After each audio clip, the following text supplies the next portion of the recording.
Welcome to Catholic News World.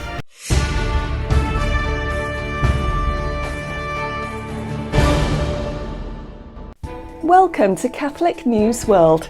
Please subscribe to our channel. My name is Steph. Here are this week's breaking news headlines. Pope Francis' 34th apostolic journey was a successful 4-day visit which took him first to Budapest to close the 52nd Eucharistic Congress and then to Slovakia for a tour to strengthen the faithful. At the beginning of Pope Francis' one-day visit to Budapest, Hungary, he went to Museum of Fine Arts for a meeting with Hungarian President János Áder, Prime Minister Viktor Orbán, and Deputy Prime Minister Zsolt Szemjon. On Facebook, Orbán said he asked the Pope to not let Christianity die out in Hungary. At the Mass in Hungary, that had over 75,000 registered participants, the Pope said in his homily, "Let us allow our encounter with Jesus in the Eucharist to transform us, just as it transformed the great and courageous saints."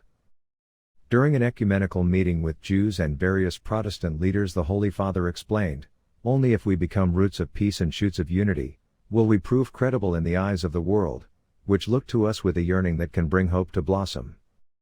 On Sunday, September 12, Pope Francis arrived safely in Bratislava, and received a warm welcome from the President of the Slovak Republic, Zuzana Čaputová.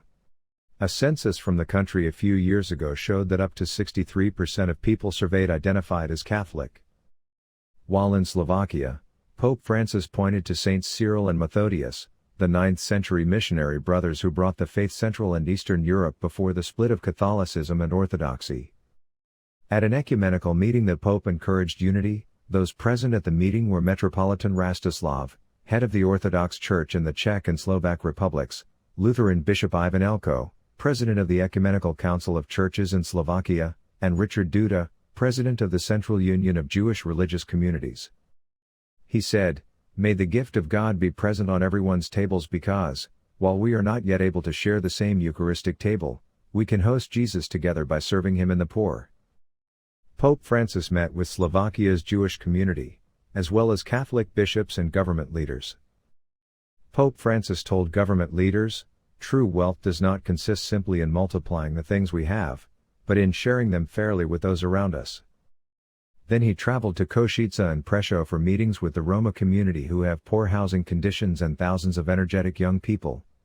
He explained to the youth, "We look to Jesus, we look to the crucifix, there are both, boundless love and the courage to give one's life to the end."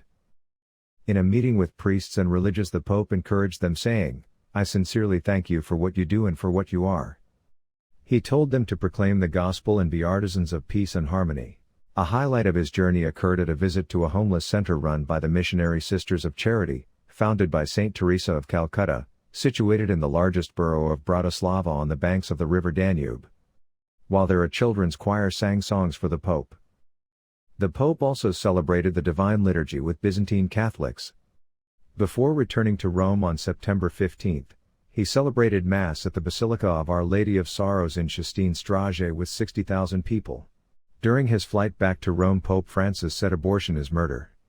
He said, "The second problem, that of abortion, it's more than a problem, it's murder. Whoever has an abortion kills, no half words." Take any book on embryology for medical students. The third week after conception, all the organs are already there, even the DNA. It is a human life, this human life must be respected, this principle is so clear. To those who cannot understand, I would ask this question: is it right to kill a human life to solve a problem? Is it right to hire a hitman to kill a human life? Scientifically, it is a human life. Is it right to take it out to solve a problem?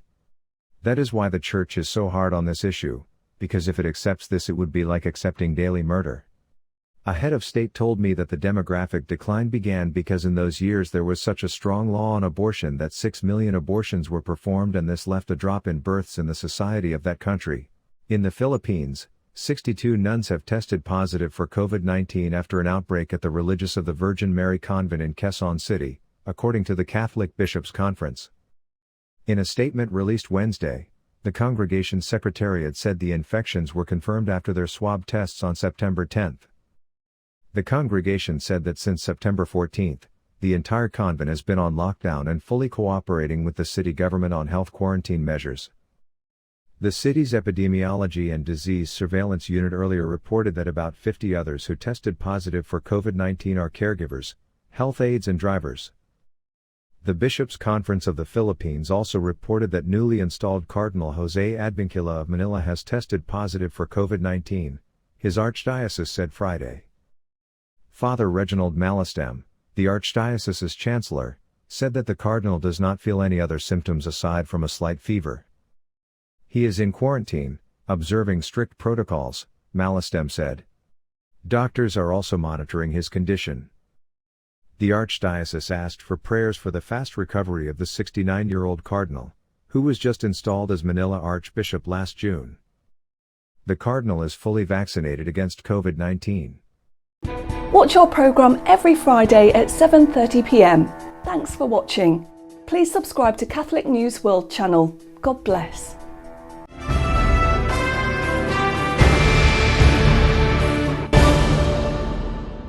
Please subscribe to Catholic News World's YouTube channel. Thanks and God bless.